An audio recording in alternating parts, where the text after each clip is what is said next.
Good start to the show. Pelicans lose 121-116. The Pelicans, as Leo predicted about 3 weeks ago, they would be 5-20. And their record is 5-20. Smash the like button. Let's go. First took away. Yes, with this. Get your money's worth now. Sunday show presented to you by the Scott Vicknair Injury Law Firm. If you've been injured in any kind of accident, car, truck, 18-wheeler, or hurt offshore, Scott Vicknair handles it all. Give him a call, 504-500-1111 for a free consultation. Yes, a free consultation. They always fight for the win. As always, I'm pretty tired, but I'm powered by 4D. Shout out to Theo's, Standard, Mortgage, Sunshine, John Deere, Dealership, DraftKings. Another crunch time loss. Or just another loss.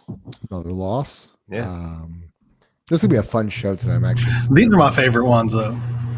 What's that? You got These are my favorite losses. I'm gonna tell you this though. You got some crazy noise right now, Ross. Do I? Yeah, let me work on my let me work on my operation here then. Hold on. I can only imagine what your operation looks like.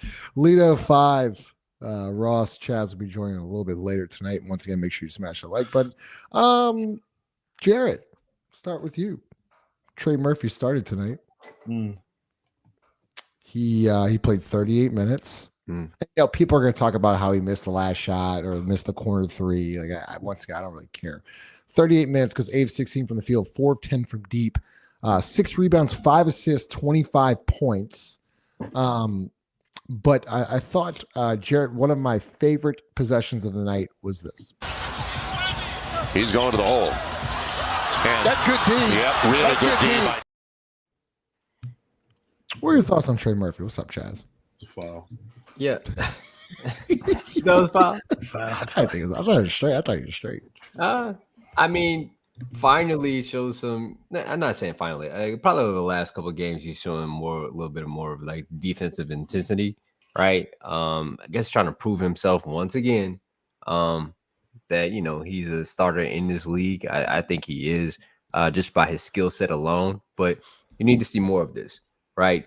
Trey willing to step up to the challenge. Sometimes you may not get that because the other night he got euroed by Shea and it was nasty, right? Like there was nothing he could do with him. But all right, cool. It's another matchup tonight. Stephen, it's a really good basketball player. Rookie. Yeah, Nice. But just being able to step up to the challenge, like cool. All right, another guy coming downhill. And you got to be able to play defense. And Trey isn't known for being able to play defense. But now, okay, cool. Can you do this over multiple games? Can we see this multiple times? And I think that's what you're seeing now. All right, he's going to be a starter probably for the foreseeable future at this point since Brandon's going to be out. Let's see what he does with it. Lido, do you think Trey has a different mindset when he's starting than when he's coming off the bench? Do you think there's a different mindset with him? It seems to be. Seems to approach the game differently. I don't know why. Maybe it gives him more confidence. It shouldn't matter, honestly. But go ahead. No, because you've played basketball enough, you've seen enough. Like you just there's a difference where some guys like to start and some guys like to come off the bench. Like the one guy obviously I would love to come off the bench, like was Manu Ginobili. That first comes up to my mind, but. We've been knowing though, like Trey Murphy wants to start, and he just seems like a different player. I mean, I'll pull up the stats here in a second. When he produces more when he's starting. Like tonight, I thought his activity level was way like on both ends of the floor. I just thought his activity level rises when he starts. Yeah, I mean, I'll be honest. I didn't see much of the game until the full quarter, so I missed a lot of his early greatness. I did see the missed three, which I mean, it was a wild, you know what I'm saying? Like it was a bad possession, honestly.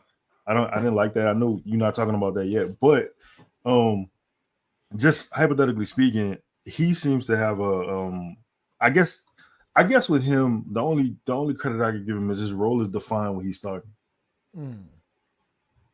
Could you elaborate a little bit more on that? You think like why is his role more defined? Like you think that he's more aggressive when he's a starter? Like he has more of a green light when he's a starter? Like what made you say that? I don't know if it's a conversation that Willie had with him, or if it's just his mindset of my light is greener when I start versus coming off the bench, which it in my mind it should be the opposite because of, you know what I'm saying, again, you follow the money and you follow who on the floor with him. His light should be green when he comes off the bench too. But I think in his mind, he sees himself as a starter, so maybe he attacks the game in that manner.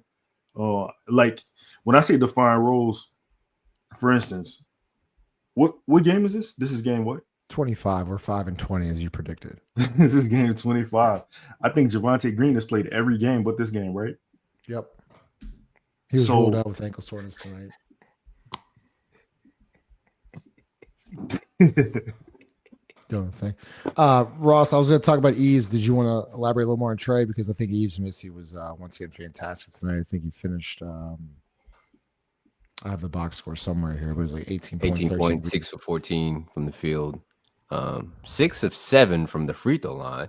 Yeah. That's exactly what I was going to say. And sorry for the background noise, but his free throw shot does not look bad. We said this, there was a game, maybe 2 games back. It might have been the game we won.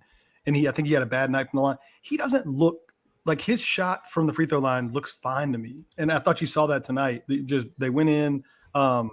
Look, man, he even the play when he gets the steal, the fast break, like he's doing other things. Like there's like he's more than just some fill-in starter. Like he's got a place in the NBA. I really, like I said, he continues every game to do a little something better. Shout out to him. He's literally the only bright spot like in the season. The only bright spot this whole season. I think AD actually even like shouted that out on the broadcast. Like, you know, the record and everything, all the injuries. Like Yves Missi has been a bright spot this whole time. Leo, do you mind starting some comments? I've totally just kind of blanked on. I looked up. We had 100 comments, so I apologize. I appreciate the super chat, Trisley Oliver. Fire Willie Griffin, bring on Cooper Flag. Chaz, welcome to the show. Another loss. You had texted us tonight. There is a God after all. Or you said, Amen. You said something along those lines. Another crunch time loss. And there's a comment here. I actually texted this, Jonathan. You heard Willie on the broadcast screaming elbow. I mean, it was clear as day. They ran another elbow set for Trey Murphy. Just the same. What was the stat, Chaz, you tweeted out last year where we got, in trouble with the crunch time numbers and all that? Well, before we get into those numbers, got another number for you. Oh, shit. Want to give a little praise. Mock, king, bird. Yeah, mocking bird. Woo, that was close. That was close. That game was uncomfortably close. Well, hold up, Chaz. I'm sorry. So what movie, Lito?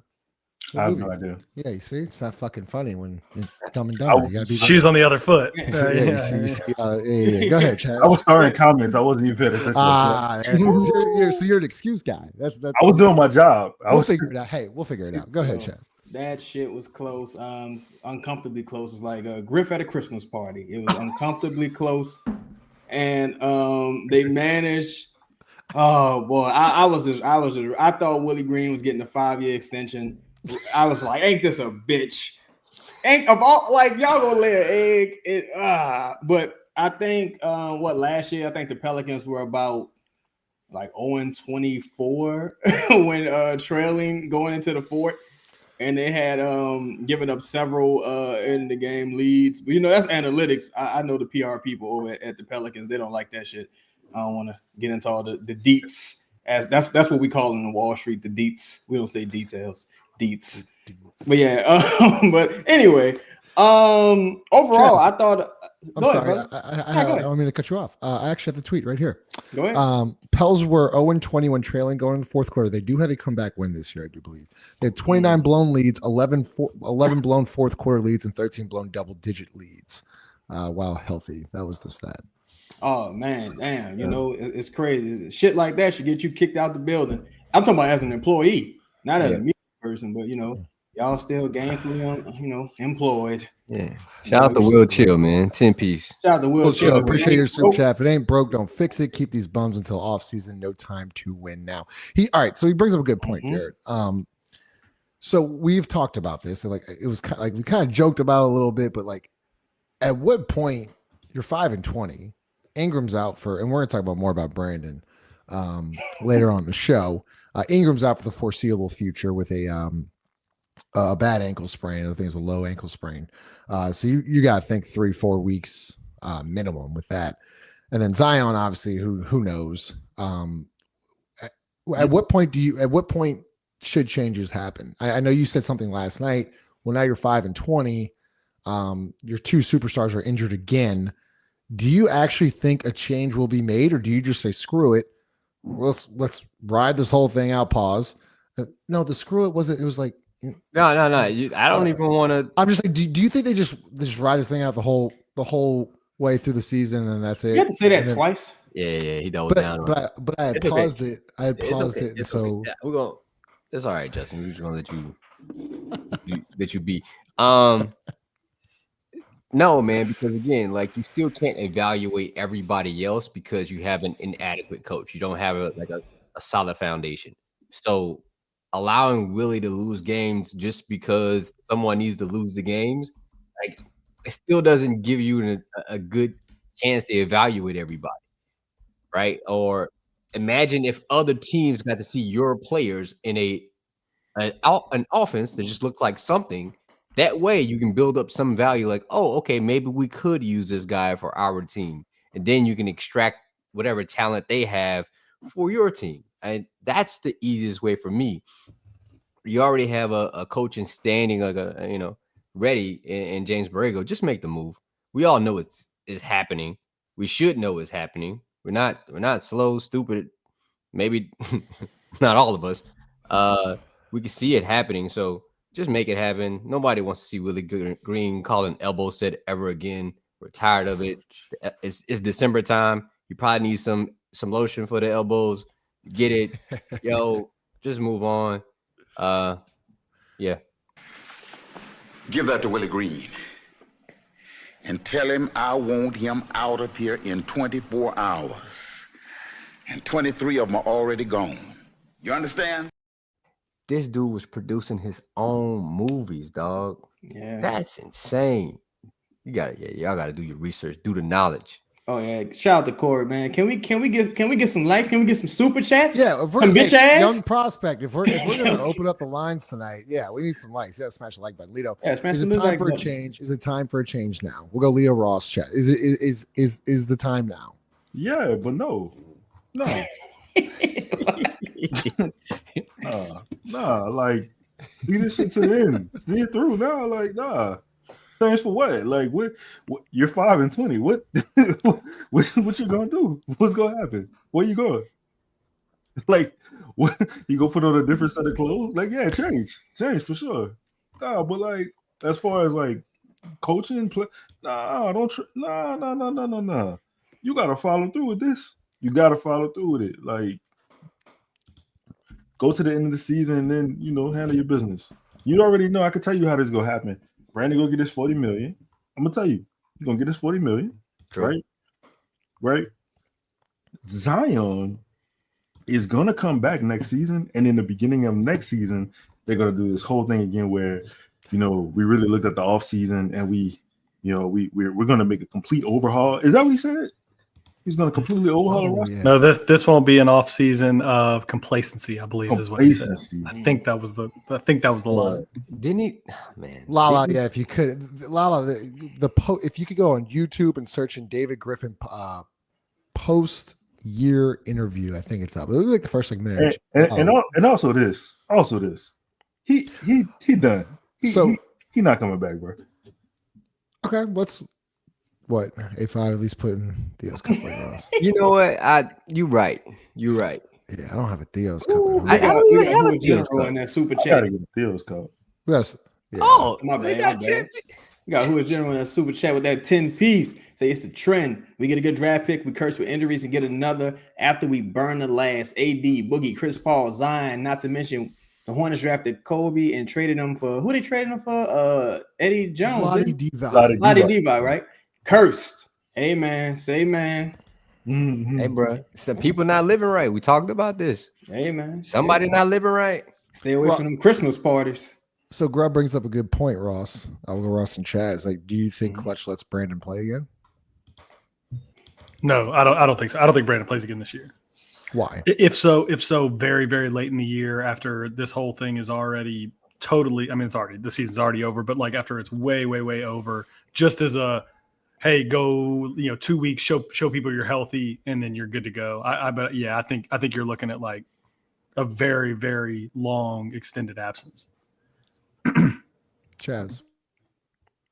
What's the question again? Will Clutch allow? It doesn't matter what the question is. No, it doesn't matter. It doesn't matter if he plays again. He wasn't doing a motherfucking thing. Like, can we be real? Wasn't doing a motherfucking thing. Wasn't doing jack shit. What did Trey go again nothing. tonight? Huh? What did Trey do again tonight? He did better. I don't have the numbers in front of me. He did better. But go ahead, Ross. No, and to be clear, and I don't I hope nobody turns this into some whole I wanted the dude to get hurt or stay hurt thing. It has nothing to do with that. I hope he actually doesn't play again this year for the Pelicans. Yeah. I think that's the best, because I think if he comes every time this is really true for Zion too. Every time one of these guys comes back and plays games, they trick themselves into this. Oh, well, we got to see. We need to see what's going to happen. We need to see if this will work out. We need to, oh, Brandon was taking more threes. Oh, look, Zion looks like he might have lost a couple pounds. Oh, this, that, and the other. No, we don't need to see anything else. If you haven't seen everything you need to see in 6 years, then I can't help you. I actually want him to come back, because I think if he just stays out, then it becomes out of sight, out of mind. Contract ends. Let him test free agency. Done. This whole thing is done. So let me ask you this. What do you do with Brandon Ingram? Like, what is the next step with Brandon Ingram? Is it an extension? Is it trade? Fun, is it man. Okay? You're done for the year and you're out. Like, what is the next step? Man, go resign a contract. We'll go. Let's go, Jared first. We'll just go down low. What is next? To piggyback off Ross for a little bit, we talked about this. We said we would hope Brandon just didn't play. Like, this was a theory of ours. Like, Brandon wouldn't have played. Healthy Brandon wouldn't have played basketball this year if I were like a GM or somebody in the front office. Like, that would actually be a thought. How could we, Anthony Davis this, where you're healthy, but you're a healthy scratch all year? Just for the simple fact, like, there's nothing we could do. We tried to trade you. We tried to get no one else called. So our best interest is to get the guys that are on our roster better by playing. And they couldn't get better with you there. That's the true issue here. Like, the team itself, the other players don't get better with Brandon on the court. So Brandon's not on the court right now. Cool. You have another opportunity to get the guys on your roster better when he's not there. Not saying he's the issue. I think the real issue is the inadequate coach. But that's just another symptom of it. With Brandon there, now it just opens up, a little bit more freedom for a guy like Trey Murphy to have nights like this, and maybe he can build on this multiple times. So not necessarily like Brandon's the problem. He's just a symptom of the problem itself. And Jarrett, we talked about this, and this is what we talk about with even Antonio Reeves and Jordan Hawkins, so on and so forth. I want to see Trey Murphy start for 60 games to see what you have, so that we're in the offseason. I got 60 games with Trey Murphy starting, this dude average, whatever it may be. But let's see what he can do. Also, all right, Giannis Gu, you've asked this like 30,000 times. Okay, I'm guessing you're talking about the replay. There wasn't a clear recovery. So DeJounte Murray, I think it goes like DeJounte Murray hits it out of his hand, and then he actually hits it last. Justin, what? Don't worry about it. I just been Don't worry about it. Well, I was just letting him know. I just kicked him out. I kicked him out. There wasn't There just wasn't clear. It wasn't off Champagne's leg, but hey, that's God. Don't question. Seek not into your own understanding. Boy. Like, we needed this. That's the Lord. Go ahead, Leo. Leo, go ahead. Oh, what are we talking about? We're talking about what's next with Brandon. I'll jump in. Okay, I'll jump. Look, Lito's done enough here today. He called 5 and 20. This is a celebration for Lito. Is he taking a day off? We just this take a day man off. Fuck it. Just get hey, Lito, take a day off. Yeah. No, 5 just said it best. This really, for me, at this point, has nothing to do with Brandon, like the player, at all. It's somewhat akin to the New York Giants telling Daniel Jones, just go, like, you ain't got to go home. You don't have to move, but you got to get the fuck up out of here. You got to get on up out of here. Because of the contract situation, and hey, look, we just don't need you to play anymore. You're not going to be here next year. Go get yourself healthy. Best of luck. This, that, and the other. It's not. This is no longer a us thing. This is you got to go do what you got to do for you moving forward, and we need to do what we need to do because you're not going to play and the season's over. Like it's really that simple. But how can you legally, Chaz, like without getting fined, how can you sit Brandon for the rest of the year if he's healthy? You don't gotta. I mean, truthfully, if you read the Fisher article, it's like nothing he was doing was changing people's perspective of him. No. What I'm saying is he doesn't have any incentive to play, and with this injury can range for several months. This could be like a 6-month injury, realistically. Real. Yeah, if you look, because I mean that's why it's shitty because of course you want him. I want him to get paid. I just don't want him to get paid here. So like I don't want my career to be severely damaged because of this situation. But because people who miss out on money, they typically don't go back to getting that money. Mm-hmm. Like once that trains, that ship sails, it's over. But if he misses 2 to 3 months, there's literally no reason for him to come back. Really, if he's not back by January 2nd, it's over. But what I would like, now I didn't get a chance to speak on the WIllie Green situation. No, I'm hoping for this, right? I'm putting this in the universe. I really want this team to go 27-50, right? Just to start, I want them to reach that point before, ultimately I want them to lose the rest of those games as well. But I want them to go 27-50 so I can play this video. Hold on.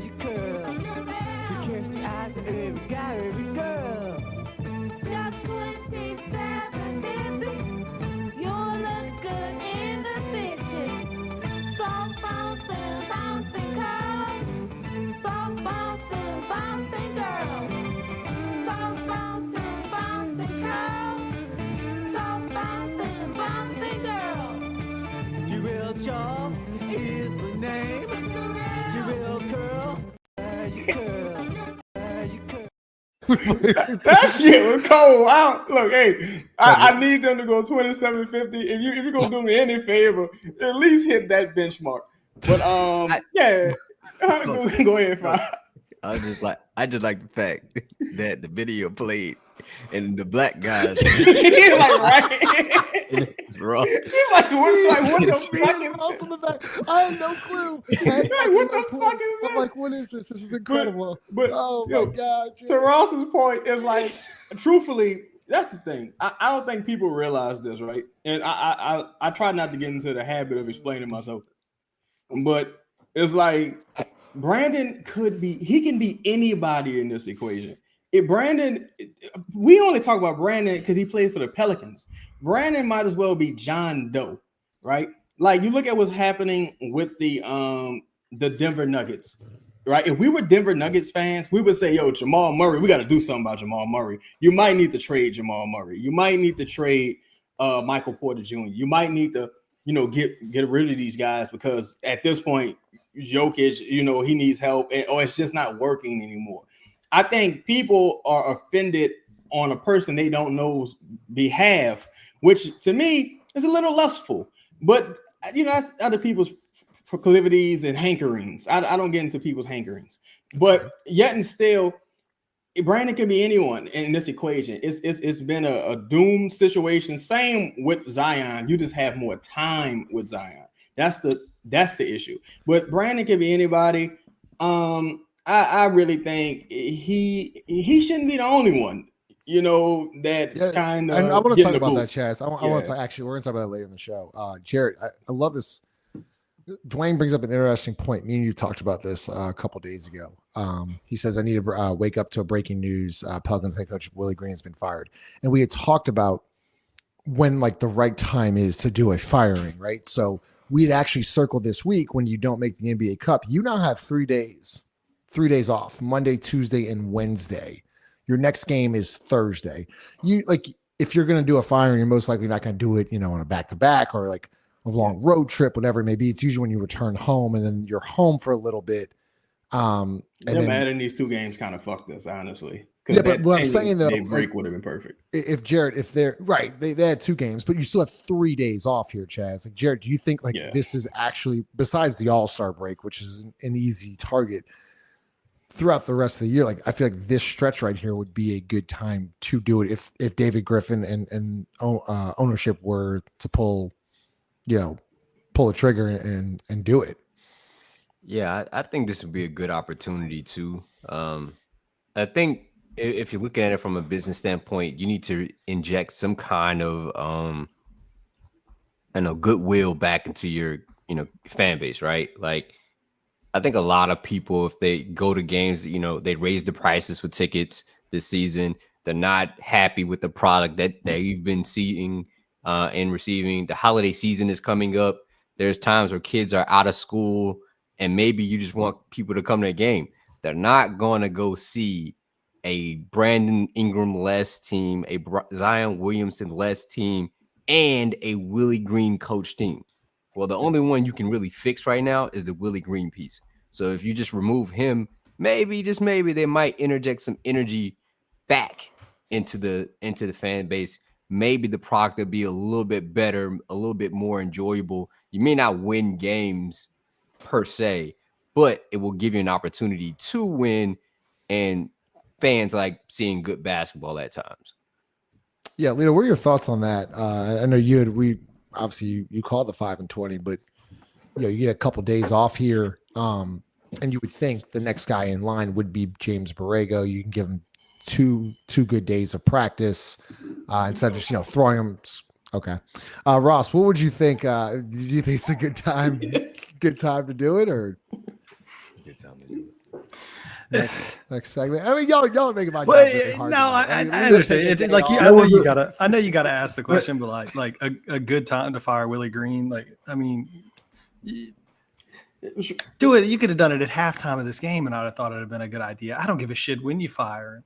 I mean, sure. I gotta break this though, but Juan Soto to the New York Mets, 15 years, $765 What did I tell you? $million. How much did I tell you? 15 years, $765 million. Million dollars. Baseball got to be the craziest. Because I never know when is baseball season until the World Series. No, like that is insane, bro. But they play mad games. Go ahead, Ross. No, yeah, like it's beyond time, man. Like it just can him tonight. Tell him don't even worry about getting on the plane. We got you a private charter back home. Like it was cool, man. It was fun. Thanks for the memories. Best of luck. Best of luck, and there's definitely going to be some Division II, low-level 1A school that's going to just be happy to have you step in after they fire their coach this year. Church league. Yeah, Montana sounds like a team, or like Northern Arizona. I don't know, some middling bullshit college. For stat guy, we got to be better. 162 games, not 182. Christ. You're going to be a stat guy. I mean, come on, KM. I want to say that, over this past summer, there was a gentleman from Canada, and he kept antagonizing a certain rapper from Compton, California. And he kept telling them, no, you following through. And then he got what he was asking for. And in this scenario, like, I know James Borrego is a great coach, but I don't want him to step in this shit. Not this season. I don't think that would be fair. Like, because how would you really realistically evaluate him as a coach? Like, we already said coming to the season, you look up, you saw it was the jig, it was the trap. So you put him in a spot right now to do what? Like, what would this prove to you? Not you. I'm just saying, like, what would it prove? Oh, Dolomite. Yes, Warden. You do know a man by the name of Willie Green, don't you? Some folks say that Willie Green was the baddest motherfucker the world ever seen. But I want you to. Well, you know, Go ahead, Chad. no, I was just about to say, honestly, bro, I wouldn't even fire him.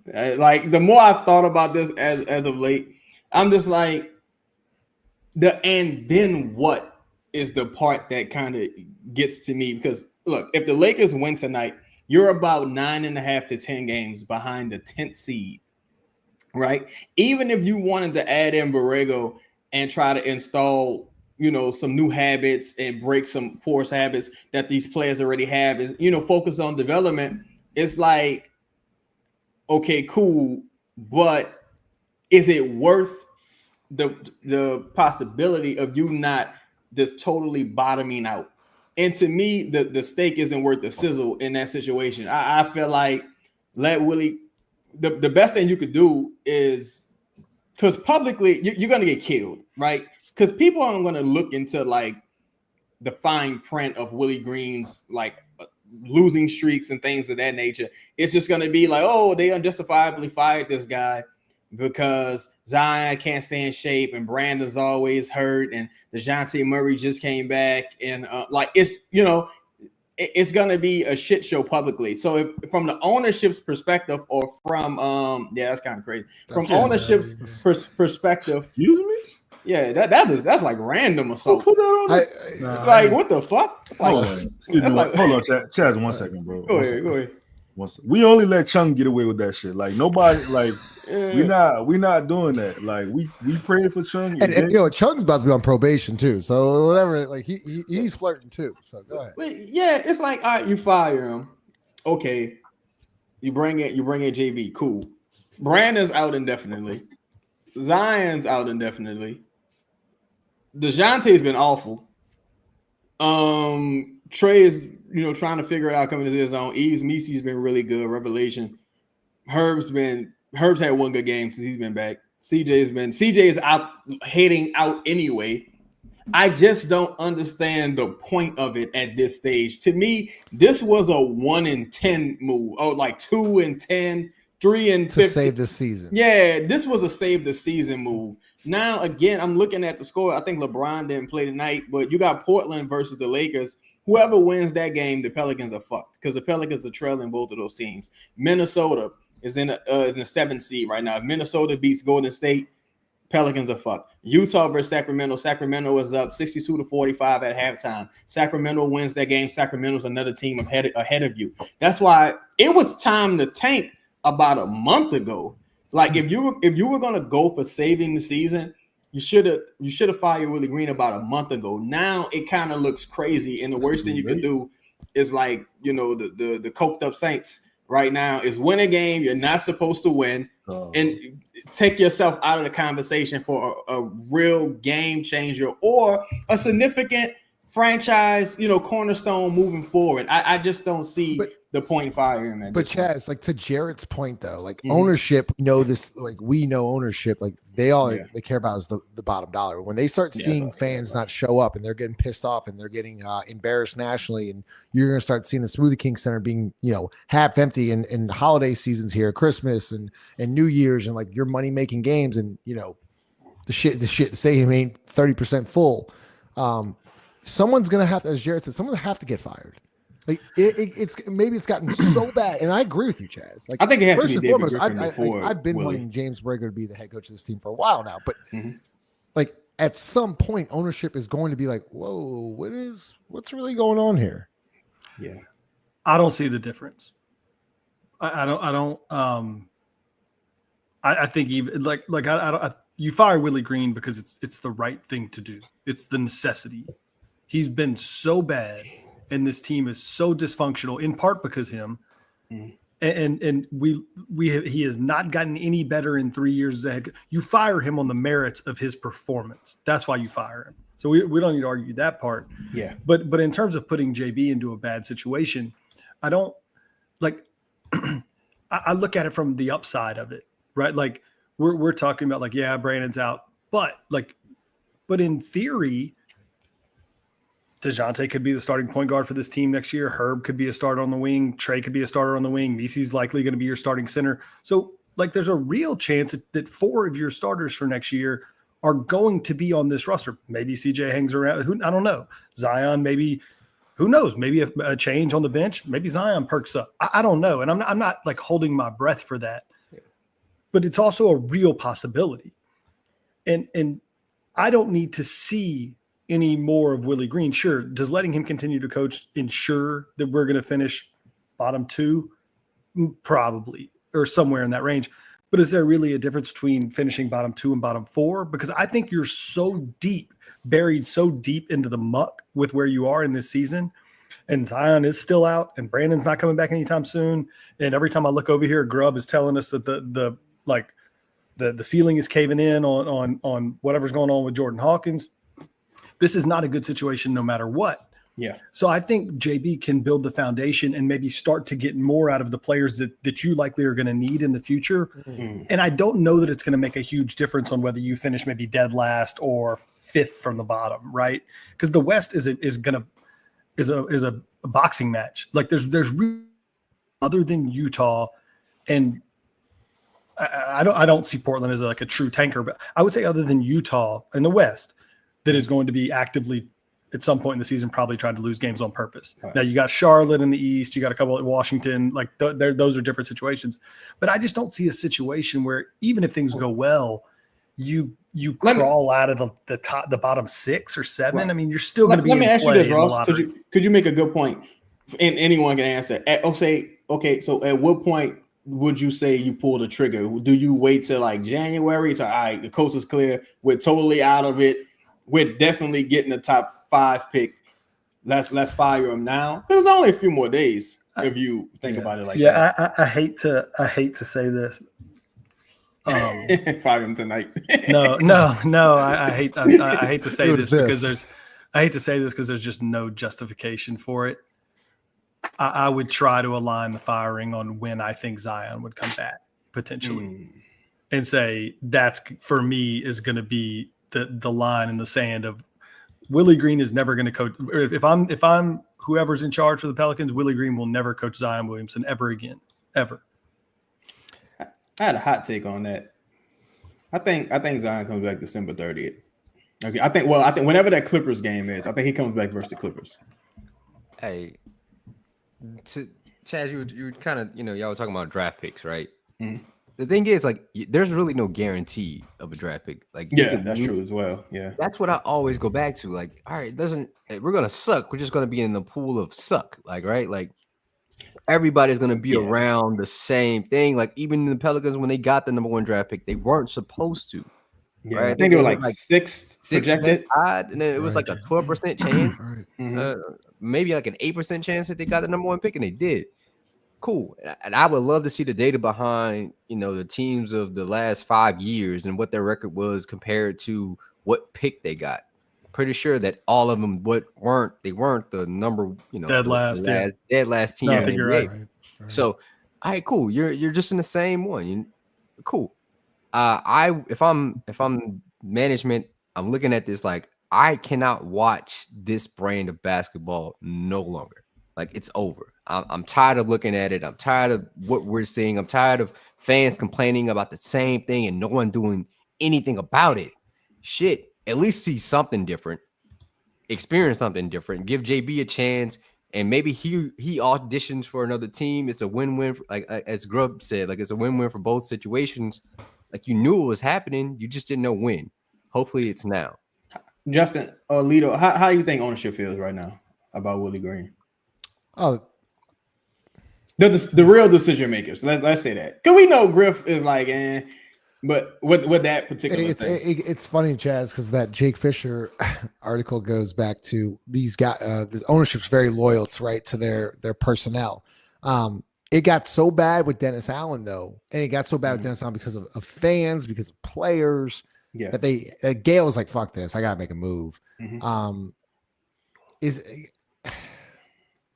They like Willie, but as Ross says, like, they don't want any news. Like, they want to like lay low under the radar. When you're 5-20, eventually you're gonna have to make a move.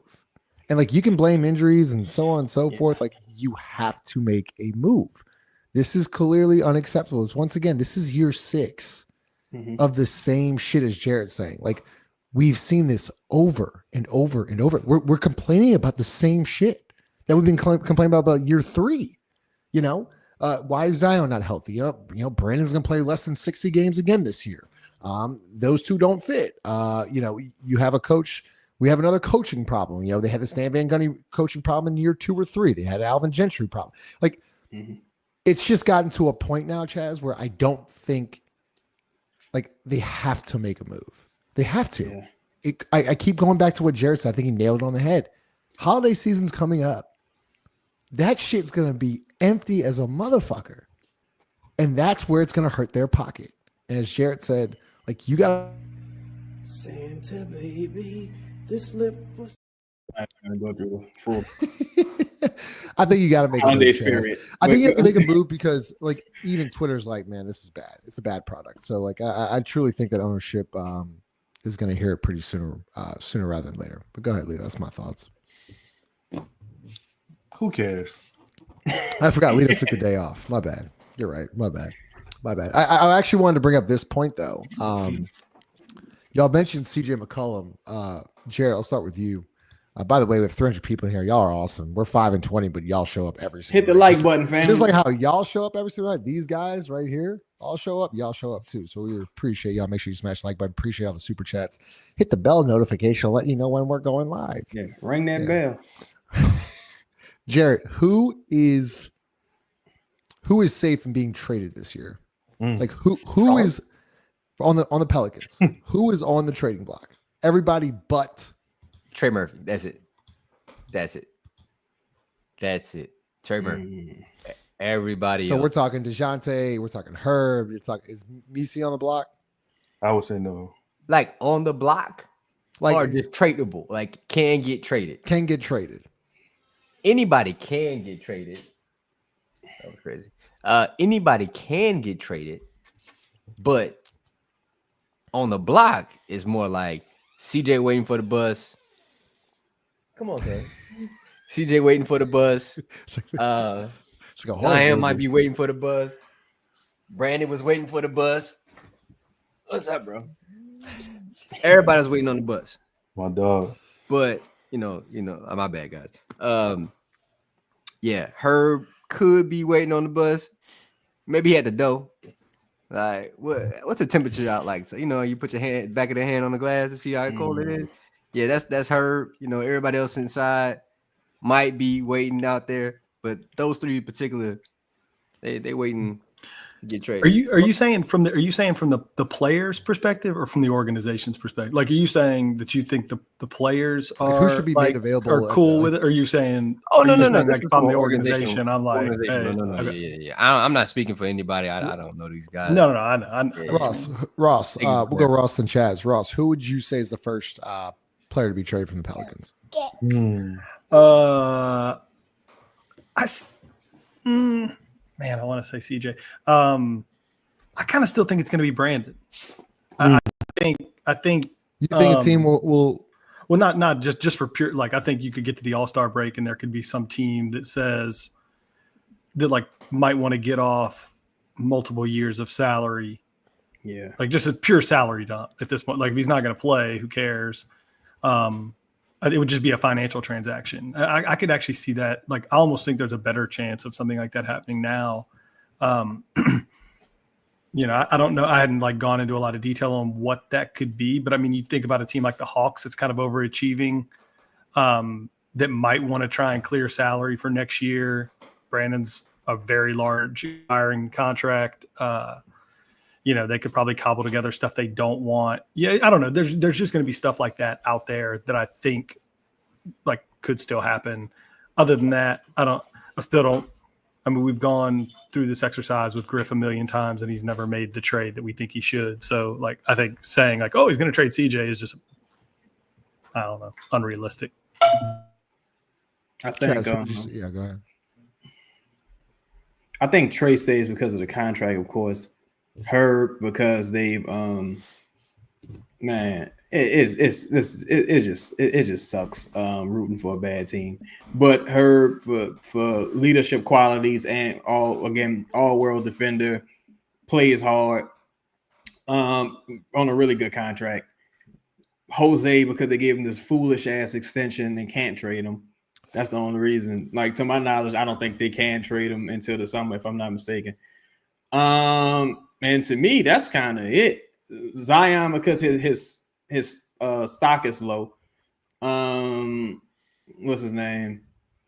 I agree with Ross. I think you got teams like who kind of want to get further away from that second apron, who kind of like, yo, if we could clear 36 million, like even Denver, if Denver could find a way to get further away from that second apron, they'd take a year of Brandon just to get off of a repetitive salary, since they know they can't get rid of Jamal Murray. The first guy I see being traded is CJ. I always felt like you've been saying Denver. You've been saying Denver. Yeah, I think a team like Denver makes a lot of sense for CJ. Brandon more so than CJ if you're talking about dumping salary, but Denver, it just looked bad, bro. Like, it just looked bad. And I think there's a discussion to be had about if Michael Porter Jr.'s contract is an asset or a liability moving forward, because it's ascending and CJ's contract is descending. So you get further away from that second apron. And even with like financially, like even if the Pelicans wanted to keep Brandon, there's so many financial issues with that it would be unbelievable, like how many. And you got to consider, you got to sign Brandon Boston as well. Trey's extension kicks in as well. What's his name? Zion money goes up. Everybody's money going up. And I don't think you sign in Boston for no minimum. He getting at least 3 to 5 with Clutch being his representation. So that puts you at about 11 to 12 players on the roster, and you're right up against the first apron, and you're already in the tax. I think Jordan Hawkins is good as gone, honestly. Really? Yeah. Why do you say that? I think, shout out to Grub. When I did a little research on his injury history, he had a lot of injuries in college, man. And I just haven't seen that. Of course, part of it's because he's been hurt and Willie Green's the coach, but you just haven't seen that ascension from him just yet. 3-point shooting hasn't been great. Kind of lives in the mid-range a little bit. You already got 2 guys that do that. And it's a scary injury. And you kind of need him to get out of the tax, honestly. Like you kind of have to attach him. Like that's another thing, Chaz. You bring up a good point here. You're still in the tax, and you're one of 2 teams that have never paid the tax. So there's going to be a move down the line here. Whether there's going to be a move. Lito, I go back to Jordan Hawkins. Like, is it almost like too early to give up on him? Like, and look, Chaz did his research and shout out to Grub, but like, I once again still think he hasn't gotten a fair shake. And like, if JB is going to be your guy moving forward, like you would think you'd want a guy like Jordan Hawkins playing for James Borrego. Yeah. But AC says that because of why though, Lito? Why does AC say that? Because of why? Exactly. So if the coaching change, like the coaching change is going to happen, right? And you're an offensive-minded coach in James Borrego, who once again, he coached that one game against Dallas and Hawkins goes off for whatever it was, 26, 28 points. Same with Matt Ryan. Why would you get off of a player like Jordan Hawkins? For exactly what Chaz said, for the tax. Yeah. No emotions behind it. It would just simply be that. Because so it's Griffin's fault then. The opposite side of that is, what am I paying the tax for at 5-20? Oh no, 100%. 100% from the ownership side. And I think Jordan Hawkins has 6 man of the year capabilities if he can stay healthy. He started the year relatively hot, but the shooting went down a lot. If he already has like stress on his back, if that's a degenerative issue, which from researching it appears to be. What is it called again, Chaz? What is it? He has a lumbar fissure. A fissure is a tear or a crack in one of his discs, if I'm not mistaken. So it's a scary injury for a young man who's as mobile as Jordan Hawkins. And see, if he was, shout out to Blue Jay, fuck what I'm talking about. I feel like Luke J in the super chat with that dub. I feel like Griff is doing his job as directed by Gail, and the organization all the organization care about is money, stand under the tax, so she can get a free check, etc. Not winning. Mock, yeah, king, yeah, bird, yeah. But, Lito, what movie is it? Lito, what movie is it? It was a Players Club. This is crazy, bro. It's crazy. But yeah, and dog, it's fucked up to say it, but it's like at the contract is the issue with Jordan Hawkins. If Jordan Hawkins was on that Brandon Boston minimum deal, giving you that same level of production, it wouldn't even be really of a discussion, honestly. But the fact that he is getting about $5 million, that makes it kind of like, ooh, is this $5 million worth of player? Is this worth me being in the tax? That's what kind of fucks everything up, truthfully. Justin, hold on. Answer this question. Is this not already Borrego's offense? We didn't see these issues until he got here, Justin. Appreciate your comment. This is not James Borrego's offense. Justin on Justin violence. I'm also very confident in saying this. This is not James Borrego's offense. With branding like and Zion and so on and so forth. Tonight, like you saw some pace and whatever. I keep saying this, Justin. Go watch YouTube it. I keep saying this every show. YouTube, James Borrego, Charlotte offense. And you'll watch Terry Rozier, you'll watch Cody Zeller, you'll watch Devontae Graham, you'll watch a rookie in LaMelo Ball, you'll watch Bridges. Like you'll see some like multiple actions, playing through the top of the key, playing low post splits, etc. This shit you see right now, that I'm telling you, I'm telling you, it's not James Borrego's offense. I saw something interesting last night. DeJounte Murray's post game, when DeJounte Murray was asked about the game plans and stuff like that, it's like it was very corporate. He was like, yeah, our coaching staff, they give us an excellent game plan, et cetera, et cetera. And I'm like, I mean, that's a far cry from the first post game comments. But so I don't know if he was asked to tone it down or what have you. But the thing I worry about is like, if y'all already here, and let's say this is a freestyle offense, right? This is a fast and free offense. The coach isn't calling a set every single play. Why don't y'all take some of the things you've learned from Borrego and instill it yourselves? To me, that goes to tell me it's a personnel / accountability issue. Chaz on something though. Chaz on something. Which is why I was like, why let him take over during this? Because two of the guys that are personnel issues are out right now. Brandon's one of them. Brandon is 100% one of them. Zion, on the other hand, the things to be said.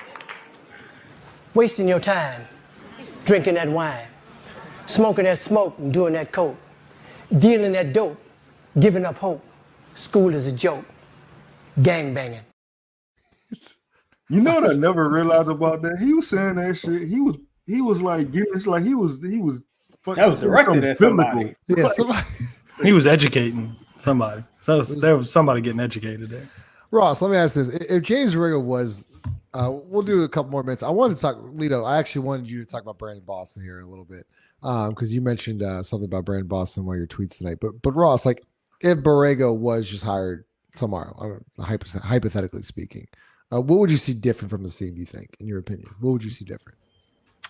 You would just exactly what Chaz just talked about. You would see more pace outside of plays being called. You would certainly see better ATOs,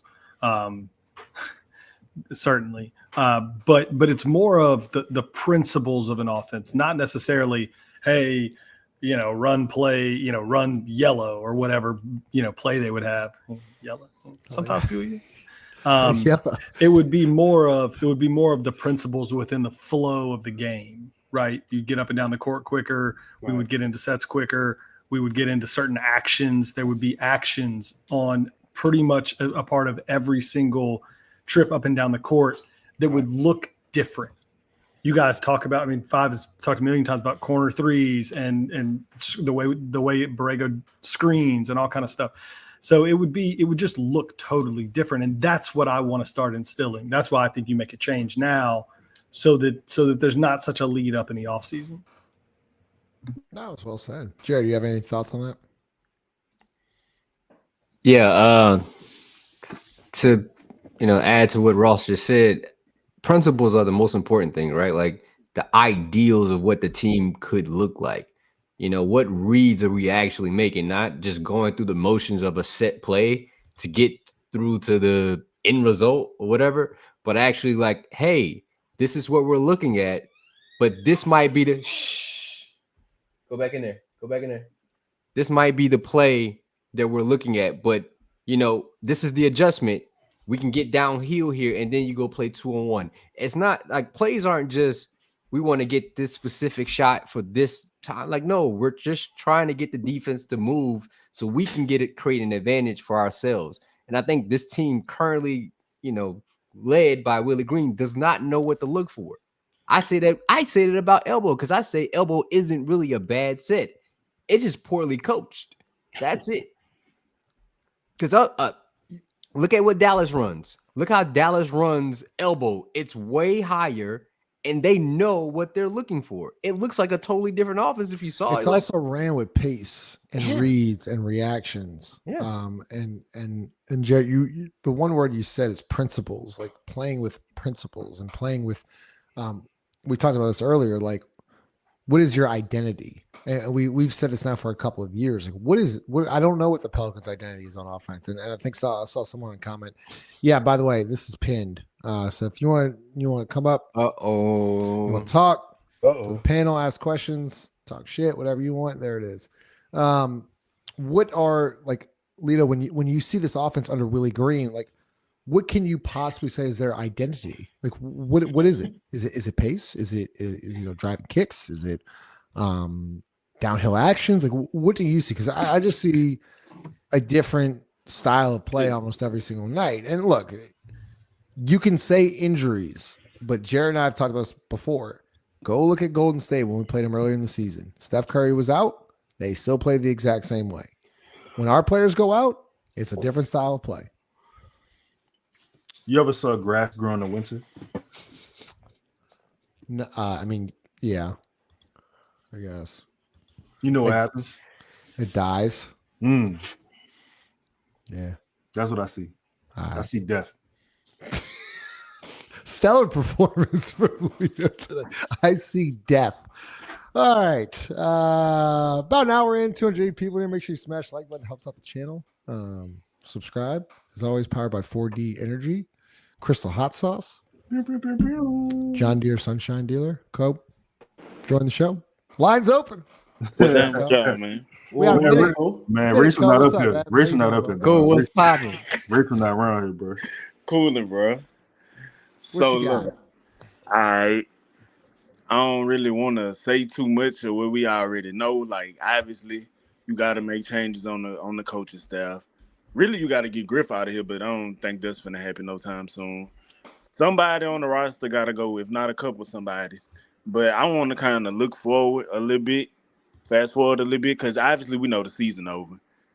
What are we going to do in the draft? Because everybody talking about Cooper Flag. I don't think we got a chance in hell of that happening. And then another question I got for y'all, just something I be thinking about.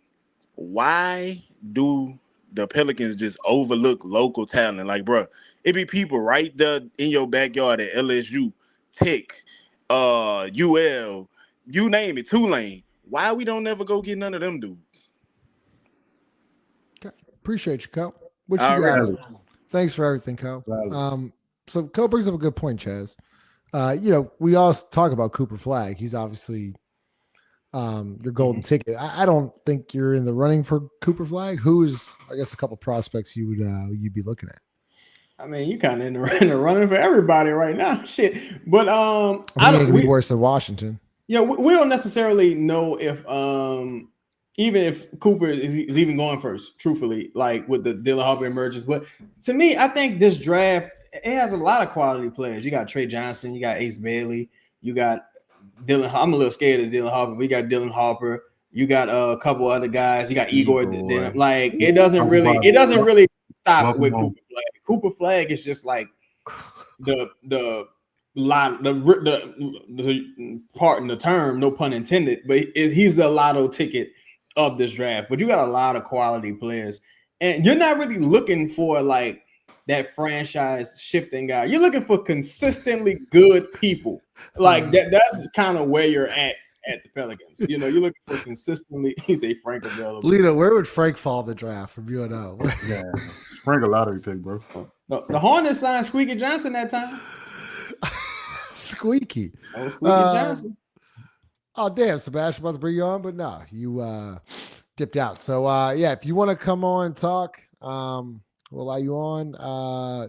504 boy Chris did not quit out of frustration. He'll be back probably this week. I wish 504. I wish. Yeah. Lito, you What's had a up, bro? tweet. You had a tweet. Why hasn't Boston taken? Well, Alfred Payton's not on the roster, but Brandon Boston can play. Yeah. He can hoop. Nice. What you like about him? Man, he got a lot in his bag, man. You saw him. It was crazy, like to see him aggressively attack Wemby. He like, you know what I'm saying? People do this thing when you go against a shot blocker where you don't attack him. You just kind of let him determine like your means of aggression on offense. Man, he hit his ass with a step back, and he sent him to what Wemby from? France. Sent his ass to go get a croissant. He got his ass out of here. Like, and then he came back and he hit him with a reverse layup, like same side, little, like, man, Brandon Boston, get that man a contract, bro. Like Chaz talked about, you know, who the players that they did resign, who's not currently playing, and it's like when he come back, what play over who? Yeah, it's tough. Brandon was playing a little too well, honestly. Calm the fuck down. He had like 12 points in the first half. Brandon's playing too good tonight. He get his ass on the bench. Mood out there, like, man, go sit down. So what? The fuck you doing? Justin Davis, welcome to the show. What you got, man? Whoa, what's good, fellas? What's poppin'? What's up, bro? Man, I just want to address, because for me, the thing we've been talking about all season is the coaching. So just real quick, won't say why you have to fire Willie, but we probably won't all season because we a bad organization, and this just what bad organizations do. But the reason you should do it is because so you could get that free year to give a real good look at JB and see if he's your guy. That's really the only reason you need to do it. So, you know, what a good organization would do, fire Willie immediately, promote Borrego. Don't give him the full term title. Give him a season to see, hey, what it look like. Do the players like him? Do they, you know, are they going to actually do it? And at the end of the year, you could be like, you know what? He's not as good as we thought he was. And then you go and you find somebody else. But no, that's not what we're going to do. We're going to wait to the end of the season, fire Willie because you did this, so you probably need to lay in it. Then you're going to give Borrego, let's say, a 2-3 year deal. And then year one into that, you're going to be like, hey, this shit might not work with our offense.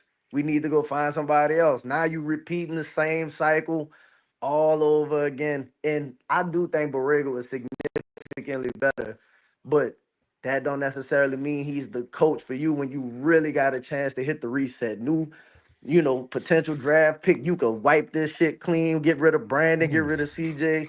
Oh, you could clean slate, but that's not what we're going to do. We're going to keep Willie to the end of the season, then hire him, and then, you know, we're going to be stuck again. Justin Davis, you are now the fan of the week, so make sure you email me, tweet me, and we'll send you a package. That was well said, Jarrett. And then Great appreciate your comment. Appreciate you joining the show. Well Hey, said. Go ahead, Jarrett. Hey, bro, appreciate that, dog. That statement alone. My bad. That statement alone should be the reasoning behind it. Just that, like we've said a bunch of different things, but that one alone should be your answer. Even if if the national media gets on you, that's your answer. That's what you tell them. Like, hey, listen, we need to go in a different direction. The direction we're going in just isn't working. we can't get a stable base because of it. And this is our opportunity to look at James Borrego now before we offer him a contract or before we offer anybody else a contract, since we need to look at him and get some information behind what his offense will look like here in New Orleans. Yeah, Ross, the one thing I like what Justin Davis just said was you kind of get like a free year with Borrego and like see what you got for these next 50, 60 games. I actually, like, when he said that, I was like, yeah, it's actually a really good point. To where, like, once again, we don't know Willie Green's contract because it's not public or made public, but it can't be much for a buyout. But what did you think of that statement? Well, I agree. I thought it was really well said. I think the other thing to keep in mind, I mean, I don't know exactly what I mean by free. Because you have him under contract as an assistant coach, like he would just like he gets a small pay increase. Okay. Well, and I would think, there may be more. I mean, it may not be as free as you think. Like, it may not be a small pay increase. If I was James Borrego and I was coming here knowing I was coaching under Willie Green, I certainly would have built things into my contract that would have afforded me a large pay increase if and when he got fired, especially after this offseason when he was being courted by other teams to be a head coach. That would be the only caveat I think I would make, is that it's probably not as free of a year as you think, other than the fact that he's already on the bench. In theory, it should be easier for him to implement some of those things we've talked about. But yeah, I mean, Prospect, here we go. Whoa. Whoa. Hey man, I don't know who said it in the chat, but I kind of agree with them. They had said a comment something like, everybody's doing what Gail is telling them to do, and I think that make a lot of sense too. Like, I feel like Griff has been told win enough but not too much, so he went and got a coach that's gonna win enough but never too much. Like, and he don't win enough. He don't win enough to keep people hopes up high, bro. And that's why I keep lobbying for Gail to sell a team, bro. We ain't going nowhere till she give up the reins, man. Like, the last time the Pels made an aggressive move was the Boogie trade, and if I'm not mistaken, Tom Benson was still alive. So Gail don't even get credit for that. Like, since Gail been running the team, she hasn't done anything aggressive that say I'm at least trying to get to the Western Conference Finals. Like. But Prospect, let me ask you this though. Like, do you think like Gail barely gets any pushback with the Pelicans? So, it's almost like, as Ross has said this multiple times, like, why create any noise? Like, you stay under the luxury tax, collect my check at the end of the year, and we'll go into next year. Like, because you do it for the Saints. That's why. Exactly. But to your point, Saints fans are very, very vocal. Saints fans have a lot of passion, have a lot of a bigger following. For Pelicans fans, they're like, they're 5-20 again. I guess I'll just turn this shit off. They don't really care, is what I'm trying to get at. If you get, and this is why this show in general takes so much heat, because we actually we try to hold this franchise accountable because we do care about them. We do like them. But I think you're starting to hear more and more like how more people are fed up. But I honestly feel like the Pelicans being forced on them.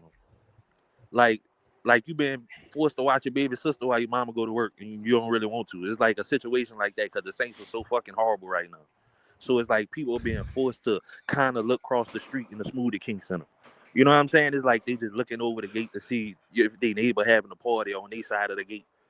Like, but they don't really won't be there unless there's a party going on. It's not a bad point, Prospect. It's not a bad point. Appreciate you as always, man. Wait, let me ask you this though, Prospects. We hold everybody accountable here. Like, you told us a couple weeks ago you was gonna go in front of the Smoothie King Center and protest. Did you do that, or are you? No. I didn't. Right. Hey, I'm glad you brought that up. I'm glad because I was gonna save it to the next time I came around. I always spin a block right before y'all ended, but I might as well say it now. Phase 1 of my plan to get Gail to sell a team in motion. Like, I got hired at the Benson Towers. I'm about to get close to her and catch her saying some bullshit, and I'm gonna put it on the internet. You gotta sell a team. I'm sick of it. Somebody gotta do the dirty work Someone's got to do the dirty work, and you're the guy. Somebody got to do man. The prospect, man. One of our favorites, Man. man. Appreciate you. Always good hearing from you, bro. Thanks for calling in. All right, brother. Prospect. Talk to you later, man. All right, Miles, what's going on, man? My dog. What's good with it? What's poppin', man? Hey, before I say anything, I just wanted to commend y'all boys, well, men, you know what I'm saying, on being consistent watching this shit. Because this is unbelievable ass. We've been seeing the ass off every night. So it's been crazy. But yeah, I just want to commend y'all for that. But yeah, I like what he was saying. The last guy, I forgot his name, but I like what he was saying. Prospect. I like what everybody been saying so far, because it seems like as a community, we on the same page with where the Pelicans at and where they need to be headed. At least from a organizational standpoint, when it comes to there's top management that isn't doing what they supposed to be doing, at least not optimally. You know what I'm saying? So for me, I think it's important that Griff get out of here. I'm not going to necessarily say Gal, because I don't think she's been that assertive with this team yet. Hopefully, we see something in the future with her asserting her dominance and her power, and showing some, ownership. But I think it's just really important that we definitely clean slate, and we go into a future Pelicans system that we see who our talent is, like our real talent. We utilize our money for that talent properly. Doesn't matter if we go over, a cap, as long as the talent is doing what the talent is supposed to do. Because we have talent that is getting paid, but they're not getting paid for what we're trying, what we're paying them for. Zion is the key example. And, we gave the young man grace. He's not a young man no more. He a grown ass man, got his kid. He's got the experience. You've been through coaches. You've been coached by Coach K. Like, you've been places. You dealt with your hardships. You had some great times. But it's like, all right, bro. You know what I'm saying? Man to man, you fucking with my money. You know what I'm saying? And I want some. I don't want his head on a stick, but I want street justice. Like, bruh, what you doing? Like, and that's not just Zion. Brandon get hurt just as much, and I don't give. I don't want to say No. I don't curse too much, but I don't give a care about his stance and all that shit, because you know what I'm saying. I really do mess with these guys. You know what I'm saying. We get close. They've been here for a while. You see where the Pelicans. You can see where Griff was like, look, this is good talent. This is something that we might be able to work with. But the might is over. We have the data. They haven't played games together consistently. You know what I'm saying? You've got everything you need to make your analysis and go forward. So we're in the position as fans to see our leadership say, we got everything we need, and this is our decision. And us as a community, we're just like, that's a dumbass decision. And y'all are continuously making dumbass decisions. So now we looking at y'all stupid for being bad, bad management, for the amount of malpractice that's going on. And now you got us looking at the players like, y'all not even good players no more. Because the best thing a great player can do is be ready. And y'all not ready. Y'all not ready. Y'all not balling. Y'all not even standing up for the city, saying what you're supposed to say. You're not showing no fight. You're not telling other teams, like when Draymond Green stepping on his Herb, not telling that boy, fuck you. We need something from this. Like, I don't feel the heart of this city in that team. And until we feel that, we won't get any dubs. Last time the city had a team that had the heart of the city in it was that 2009 Saints. And you saw what they did. We haven't had nothing like that in over a decade. So I'm just really ready for a resurgence of greatness, but it starts from the top. Yeah. Miles, very well said, man. Appreciate you joining the show. Appreciate you, Miles. And calling in, Appreciate man, Miles. Yeah, go ahead, Chaz. Oh no, I agree with Miles. I think 50 Cent said this one time. He was like, one of my worst investments. Well, all of my worst investments have been investing in the wrong people. And I think look, we give Gail a lot of shit as we should, but truthfully, Gail is like an absentee owner. It's just Gail is like kind of like, look, I'm giving y'all the money. I don't make the decisions. These two people under me make the decisions. Lauscher and Bensel make the decisions, right? They're like, well, fuck. We invested in this guy Griff. He's the one making the decisions, and Griff is like, well, fuck. I got you, coach. Our signs. I invested in the wrong players, so everyone is trusting the other person to make the right decisions, and that's why, to me, it's really nothing you could do about ownership because everyone's not going to be what's the dude, man? Mark Cuban. You know what I'm saying? Everyone's not going to be Ballmer.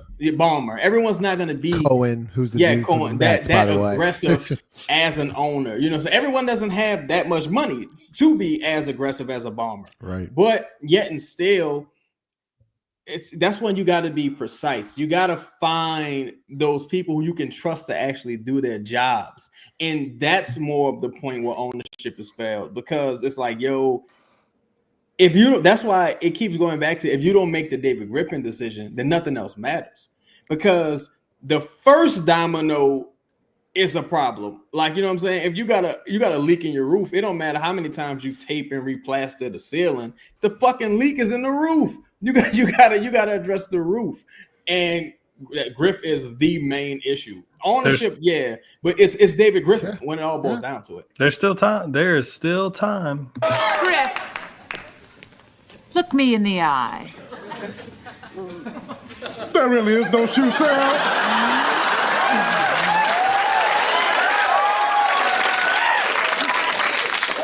It was all Bud's idea.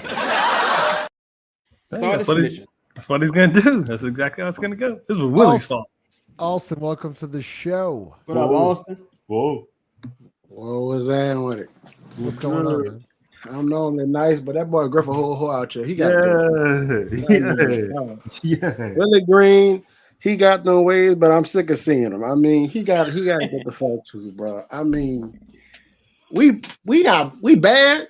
Nah, but we really bad. Like it's damn. We Katrina bad right now, bro. It's crazy.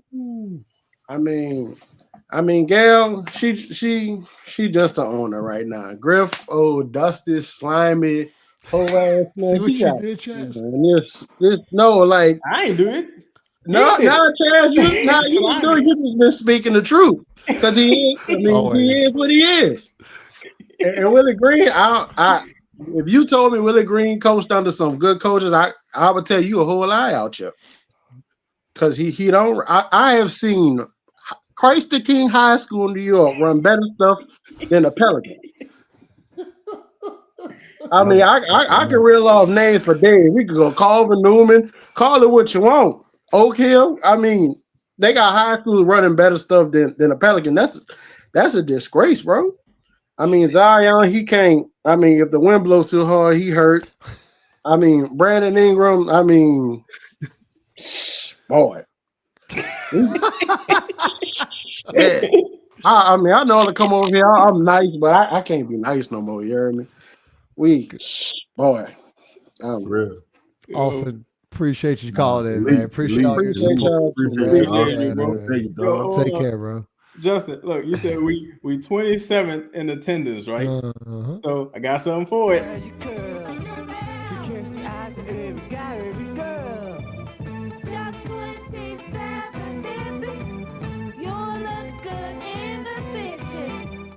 Yo, do you know what the today's equivalent of 27.50 is in the 80s? This motherfucker was charging 77 of today's dollars in the 80s to get you a curl so you can look good in the city.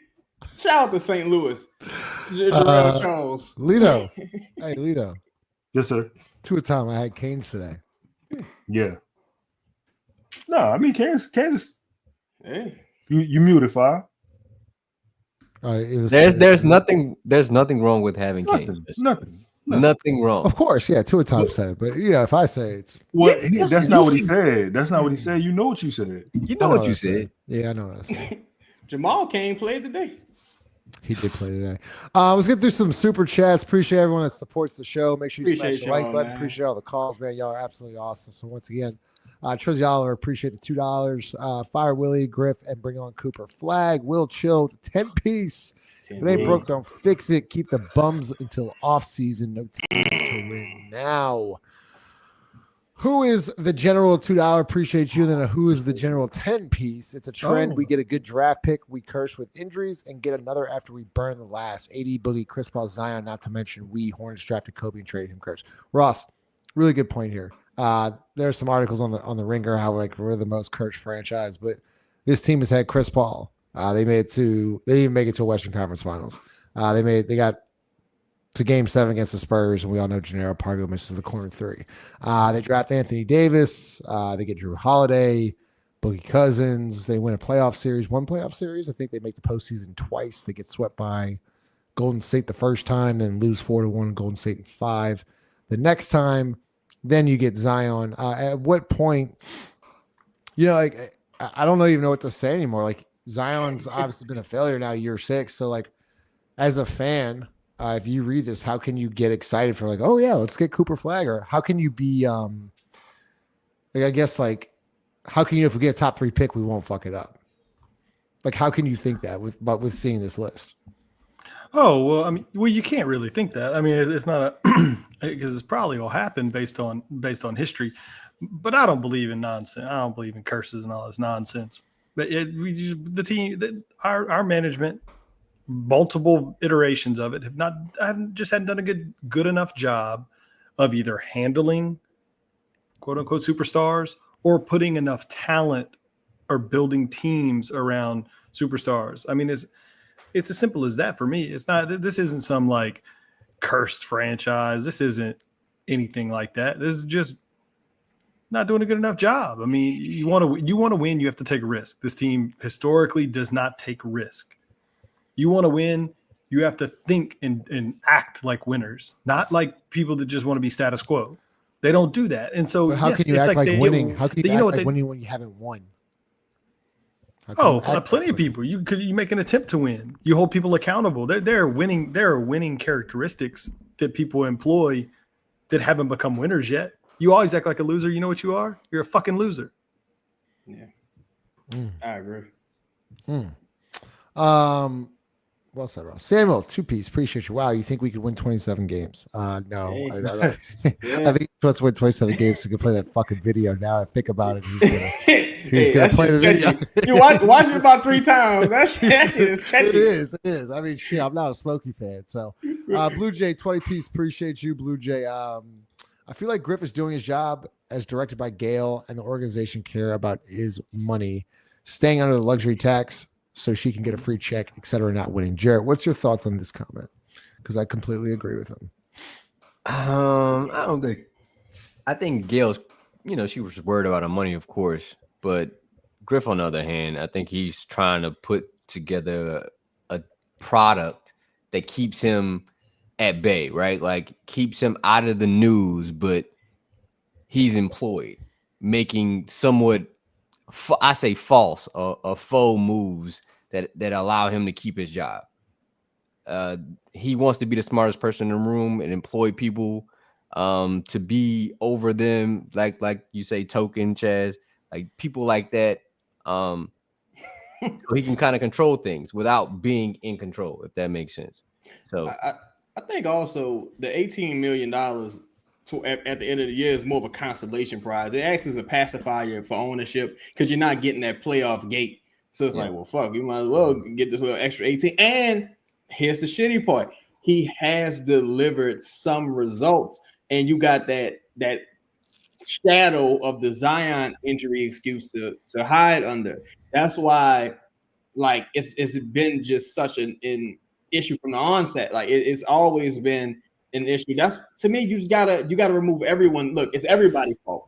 Like that's why you gotta just remove Griff, because he's the main decision maker. Yep. And then you go from there. Yeah. IMX with the 20. Appreciate your super chat, IMX. Y'all think if we all tweeted David Griffin, he'd figure it out? He used to be on Twitter back in the day. David used to be on Twitter. He definitely used to tweet Quinn, because that's what she does. Appreciate all the super chats. So we'll go about 5-10 more minutes. Lido, do you think Cooper Flag is overrated? Oh, that's a good question. I don't know. I keep seeing generational talents, and Nah, he's not a generational talent. That word is just look. There's been like 3 generational talents, bro. LeBron and depending on how you feel about Wemby and Jordan. Other than that, ain't like it's just a word that's misused. Like my bad, Lito. Go ahead. No. Everything you said, he's not a generational talent. Like he not that. I don't even know, to be honest, if like I think he could be a decent player in the NBA, but I don't think he is the guy who's going to take your franchise and turn it around either. Go ahead, Bob. Nah, like to Leo's point, like what does Cooper Flag do better than any other basketball player right now? Like he doesn't have like the best jump shot. It's not like he's faster than everybody. It's not like he got the highest vertical. Like what skill, does he have a nice dribble to get past? Like, no. Like, I think he could be a really good NBA player, but I don't think generational. He's not changing the franchise overnight. Again, he could be probably your 3rd best player on a championship team. That's about as high I'm seeing it. He'll probably get to, I think someone said Buku Stat got Team USA boosted his stock for sure because he went against NBA guys and he had success. Well, there's a lot of people that have success against the NBA guys. Like, I don't think he should just get the benefit of the doubt. Oh yeah, and Shaq as well. Shaq is for sure. Yeah, for sure. King Sam the First. We'll go with Ross. If we get the number 1 pick, would you trade for a win now player? Good questions tonight. That's a very good question. That is a good question. Let's talk about this. Let's talk about this. That is a very, very good question. Depends on the win now player. Depends on the player. That's a cop out though, Ross. That's a cop out though. That's a cop out. I got a player. I got a player. I will say my preference is always to avoid the draft. So like I lean more toward like traded for a win now player. Who you got, 5? Would you trade the number 1 pick for Jaylen Brown? No. You wouldn't. Okay. In this draft? Yeah. This draft depends on. Actually, I don't know, and I don't know anything about the draft. I would. Go ahead, Cross. My bad. No, I preface it by saying I've said this a million times. I don't watch college basketball at this point in the year.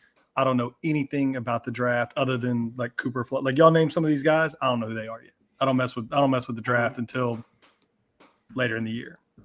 To me, it got to be a Tatum.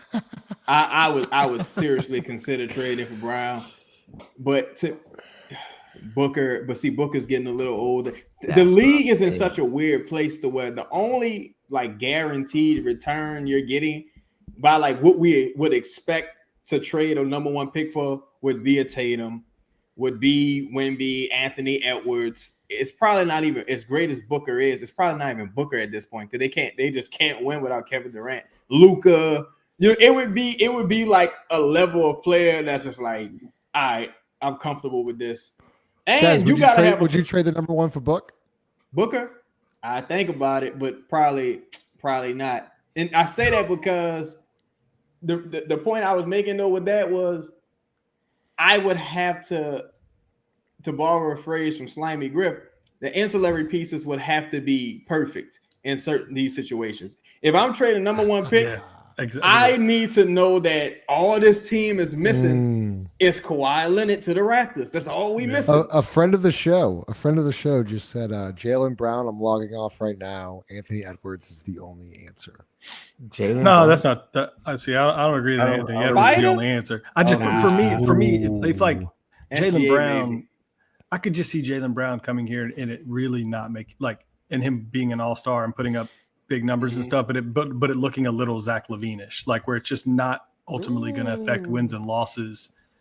And he's like the highest paid player in the league, so that $60 million totally drowns the team. That would be my only problem. Is it the contract that worries you more than the skill set? Which one outweighs the other? Because it sounds like the contract is giving you more credence than the actual skill set of the player. Multi-time all-star, all NBA, can play both sides of the basketball. I just don't. I guess. Like, Yeah. Go ahead, Ross. Go ahead. No. I didn't mean to cut you off. Go ahead, Leo. No, I was gonna say for me, the only like Jalen for me, I think Jalen is an exceptional player. Mm-hmm. I just don't feel like Jalen could be the best player on a winning team. Exactly. That's exactly. You said that better than I could say it. That's exactly how I felt. Okay, well, how many players are out there, right? It's not a lot. It's not. That's a lot. what I'm saying. So you're not getting Giannis. You're not gonna get. You sure? Okay, now let's go down this. Let's go I down this. road. I wouldn't do it for Giannis. Okay, all right. Well, if that's the case, then yeah, Jaylen Brown doesn't make sense. All right, Ant. Would you do it for Ant? In a heartbeat. Me? Are you kidding me? Yes. Absolutely. Yes. All right. So I'm just trying to find the baseline. That's why I started at Jaylen Brown, right? Yes. Because you start probably Paolo, Paolo. Wemby, Ant. Is it the age then? Right. The age does play a factor. Age, contract, how many years I would have with the player, and how much do I need to support said player? Like Wemby, for example, right? But these I've only ever seen 2 players score on like inbound passes like that. Ironically, one was Zion and Wemby. To where it just looks that easy. Chet, nah. No. Okay. We're kind of naming players that won't ever really be available, right? Oh, you mean who could possibly be available? Who could possibly be available? I don't think Giannis. I just don't think shocked Giannis. with the Giannis. I'd give up that pick for Giannis, and I wouldn't even. It wouldn't even. Giannis is single-handedly wins you 50-something games and gets you to like the second round by him damn self. I don't think he'd do it by himself though, because if you look at it, even when he was with Dame, yeah, of course you got Doc Rivers, but Giannis getting to the point where he's starting to put up empty numbers. Like Giannis had 50 points and they won because this fucking asshole, I forgot his name, still missed the fucking free throw. He had 50 points. He's still doing this. He's just like, but in Giannis, also, I just think I think Giannis kind of soft, honestly. I think Giannis is soft. No. Not soft in a traditional sense to where like if he gets hurt, he's not willing to play through shit. You look at the cuts on his arm and shit. He been scratched and fouled, all that. But Giannis is just like I feel like he hasn't really won many series as the best player. I mean, he did get. He got a ring, but here's the thing though: 6 or 7 straight first-team All-NBAs. He's a perennial top 3 in the MVP. You could fall asleep and wake up, and you know he's going to have 30-something and 15. That's correct. Chaz, I don't know. Would you trade the number 1 for Trae Young? No. See? To me, they're in about the same tier of player because I say that because I feel like Jaylen Brown in a series does way more than a Giannis Antetokounmpo in a series because Giannis. Think about this. Think about this. No, think about this. Think about this. All right, we podding right now. Think about this. The peak championship Bucks, right, are down 0-2. You mean the Finals MVP? Yeah, Giannis, championship Bucks. Okay. Yeah, let me I'm listening. Yeah, they're down 0-2 to the Nets. Right, they're getting swept this series. Kyrie gets hurt. Then you got hamstring James Harden, right? And you got the KD. Oh, his toe was on the line. That shit, right? This dude has never even made it back to the Eastern Conference Finals. It took the flukiest of flukes for him to win it all. The flukiest of fucking flukes. It's just like he can't get out of the East. Like that's like Joel Embiid. As great as Joel Embiid is, he can't get out the East. We're not talking about Jokic. We think Giannis he's extremely good, Hall of Fame, but bona fide. But he's never probably going to the finals ever again as the best player on the team. Ever. It'll probably never happen again. I don't know, man. They lost in 7 in the semifinals to the Celtics with like him and Drew. I don't even think Middleton played at all in that series. The very next year after they won the title, and then they lost. That was the Boston. Lost to the Celtics in the semifinals. Was that Boston Warriors? In 7. Yeah. Yes. Yeah. 2 years ago. Would you trade the number one? And I think they beat the Warriors in that series. I'm sorry, Justin. It's okay. Would you trade the number one for Ja? Hell no. Okay, so I guess there's a line there, Jared. Yeah. Oh, there's definitely a line. There's definitely a line. That's why I was trying to. That's why I was asking the question. Where is this line? Because I think Ja and Jaylen Brown are essentially, in my opinion, me too. I think they're like the same player. Yeah, same tier. Okay. I said no to both. Yeah, me too. But like even healthy Zion, I wouldn't trade the number one pick for. To me, the line if you trade the number one pick, let's say it's an incredible draft, number one pick. The player has to be the best player every year on the championship team. Like that has to be the criteria for you to justify it. And that's what I'm saying. Like think about the last couple years, like number one picks, right? Like, who are they? That's the Paolo, the French dude from last year, Wemby. That draft last year was weird. Well, this year was weird as a motherfucker. Yeah. Ant, if I'm not mistaken, right? Like any of those times where you're Cade, like, okay, Cade, I think was. Cade. He was a weird.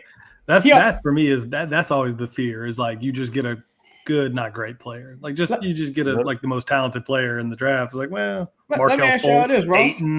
Like, would you want somebody like imagine getting Cade, but you could have got a Jaylen Brown? But let me ask y'all this: does it matter where that guy was drafted to?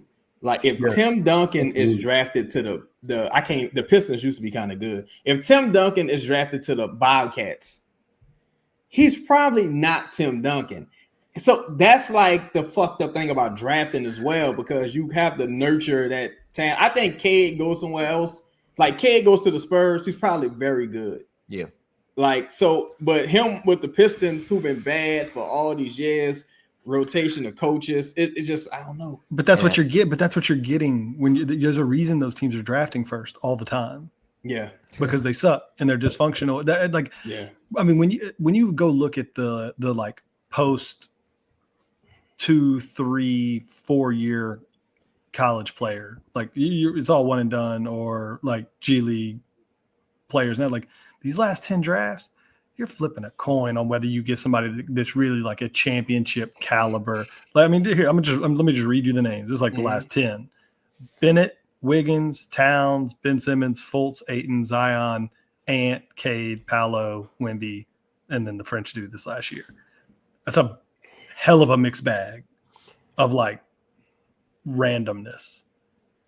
And really, the most important thing is where they went, not necessarily even the players.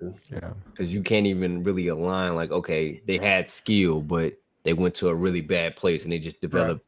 Yeah, I don't know. And it's like how long is their prime, right? Like, for example, Cat for a while was undoubtedly the best big man in the game. He just stayed with a shitty organization for too long, and then the injuries start creeping up. That's why I wouldn't trade it for anybody who's like 26 and over, because now you're firmly in your prime. You're about a year or two removed from me having to like, you need all the help possible. Yeah. So like, so that's okay, cool. So 26 or younger, still in probably their first real contract, right? Like Shea, just got there. Yeah, I'd trade for Shea. Oh yeah. Yeah, absolutely. Yeah, you're kidding me. That's good. It's a good time to end. So hour 38. Appreciate everybody, all the super chats, all the comments, everyone that came up. Once again, Pelicans lose 121-116. Lito, what's their record? It's 5-20. Yeah, 5-20. But we don't know what we're talking about. We're talking that's like Back to the Future, man. Yeah, 5. Well, they play next to Kings, right? Yeah, on Thursday we get 3 days off. Lakers up 10 against Portland in the fourth, 9 minutes left. So by the end of the night, the Pelicans could be 9.5 to 10 games out of 10th place. Mathematically eliminated. Mathematically probably eliminated. Yep. No, that's analytic. But hey, if you would have told me we'd be 5-20 with how many games left? What, like, what's that? 60? Nah, 50, 58, 57. Yeah, controlling our own destiny. I'll take those odds. I'll take those odds. Audio Jungle.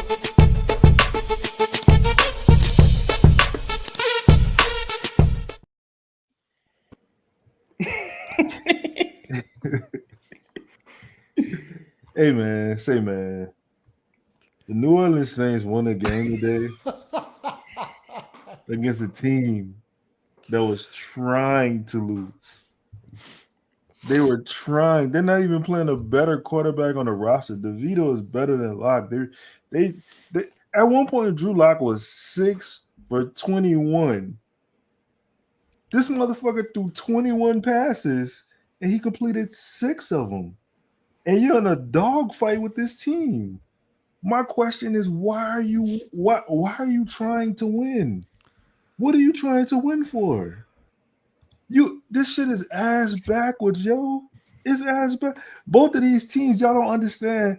Y'all are both on the same path. Walk that motherfucker. Let's call it the Green Mile. Walk it. Walk it. Get to the end of that bitch and just die and come back better. Let's just do it, man. Like, Derek Carr got hurt, man. Damn, man. That's oh God, that sucks, man. Tomorrow's Monday. Let's all do better. Is that all you got? What were your thoughts on Derek Carr going airborne for the first down? Garbage cans get steaks. Company Burger is the official burger of Propels Talk and Boot Crew Media. Located at 4600 Ferret Street, Company Burger has been locally owned and operated for 11 years.